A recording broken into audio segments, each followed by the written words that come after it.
今日我哋要學嘅字係還。還。有個小朋友要還返頂帽畀人喎，咁佢點做呢？佢放頂帽喺托盤上面，然後撐住隻船去還頂帽。好，小朋友，而家到你哋講返個故事畀羅老師聽啦。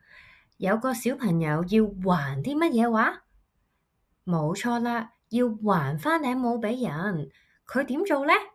佢將頂帽放喺個托盤上邊，跟住佢點樣啊？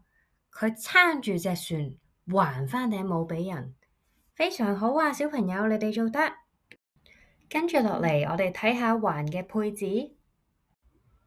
還、還是、還要、還有、還書箱。記住呢個故事，認字就係咁簡單㗎喇。記得訂閱我啦，我哋下次再見，拜拜。